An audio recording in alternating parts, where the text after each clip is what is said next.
Ngayon mga kababayan, ito naman dating Supreme Court, mga bossing, na si Justice Carpio, si Judge Carpio ho, mga kababayan, ang sinasabi niya dito, may mali.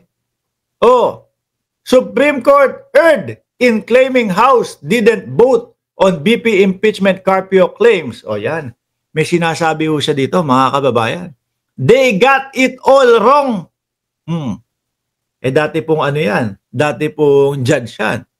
No?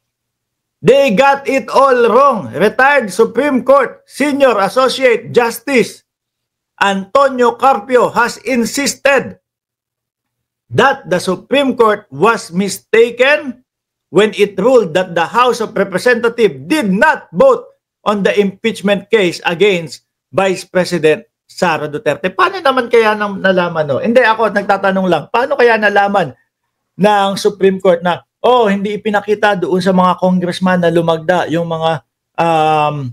mga ganito, ganyan, yung mga ebidensya. Paano kaya samantalang mga kababayan, talagang nakabalandra, nakapokus, nasa mga live na ho yun. Nasa YouTube, Facebook, lahat na ho.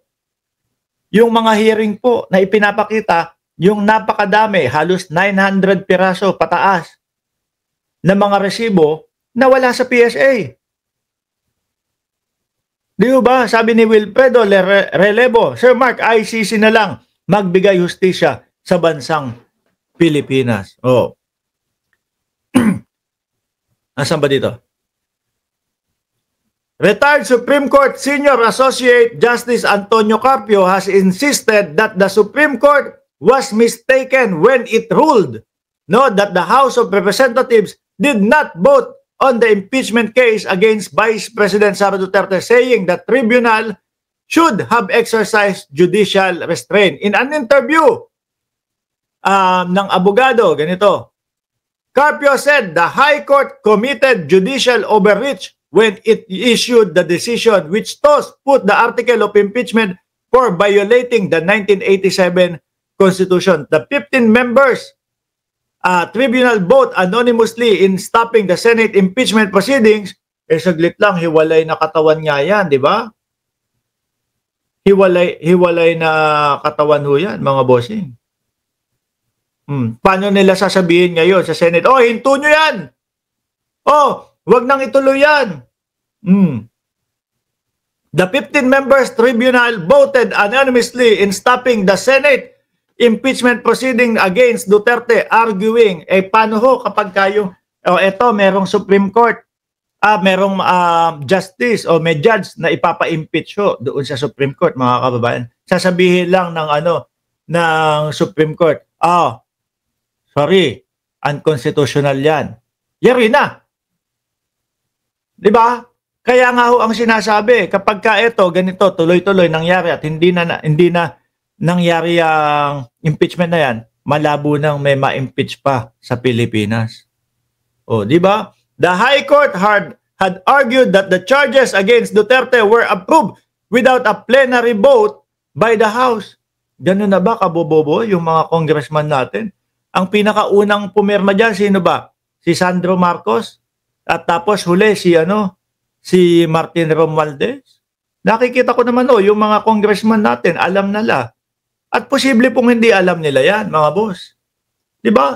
Kung tayo nga mga simpleng taong bayan na nakikinig lang, sa kanila, alam natin. Yung kayang mga congressman, diba, Joel ng Ceresa Force, napanood nyo ba mga DDS pag-interview Sara Inday, na utal-utal, simple question, di masagot ng OBP, meaning overseas Vice President daw. There's a statement there in the decision that the article of impeachment were not voted upon by the plenary, which is totally inconsistent with the record of the House. Totoo naman tsaka yung ang isa na idinadahilan nila na hindi daw nabigyan ng tamang proseso ang bise. Mahalos mapuyat-puyat na ho kami dito na nasa kabilang panig ng mundo. Kakaantay ho, mga kababayan. Di ba? Kakaantay po doon sa hearing ng mga kongreso ng kongreso Oh, kaka-invite ho sa kanila kung ano-anong mga alibay yung sinasabi nila. Pati po ang NBI, inimbita na din po ang Vice Presidente, mga kababayan, para ipaliwanag naman yung sa pagbabanta sa buhay ng Pangulo, asawa ng Pangulo at pinsan ng Pangulo, Marisol Manuel. Salamat po sa inyong super sticker. Sabi ni Gerald Evans, kailangan talaga ng Pilipinas maging imperial government para mawala na yung mga senador. Puro inutil na at noob. Hindi natin masisisi yung mga ano. Di mag-abogado ka, sabi ni James Tabura. Oh, James Tabura, di mag-abogado ka. Yoko nga. Ito, uupo ako isang oras dito. Oh, i-explain ko. May topic. Pagkatapos ng isang oras, may 50,000 ako kay YouTube. Di ba, Joel? Oh, Spanish girl. Kung mag-abogado ako, 5,000, pupunta ako. Oh, may hearing tayo. Sa kliyente ko, may hearing tayo. O sige, tara. Magdadrive ako, pupunta ako doon sa korte. Pagtatanggol ko siya. 5,000 per oras. O sabihin mo na, 10,000 at appearance fee. Okay na tayo dito. Okay na tayo dito. Legal pang visiting kayo. Oh. Legal pang visiting. Nako, ito. Ito ho. Nako, ito yung news natin sa araw na ito, mga kababayan.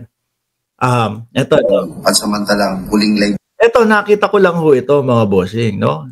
Ito, si bossing, vlogger ng mga DDS ho ito. No? Isa to sa talagang bumabakbak ho kay General Torre, mga kababayan.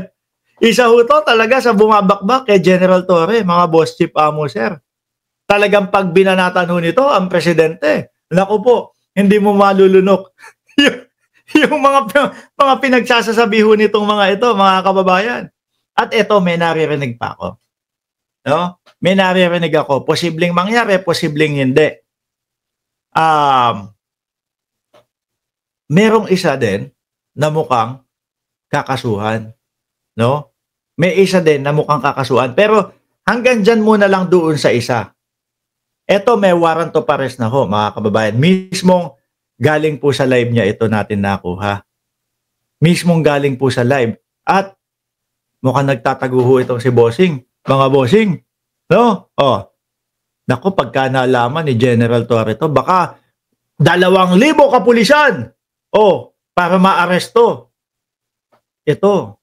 Sabi ko sa inyo Sabi nga ni Duterte, di ba pinagsabihan na kayo, huwag niyong subukan.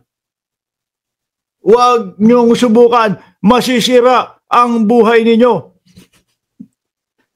Hindi ba kayo nakinig?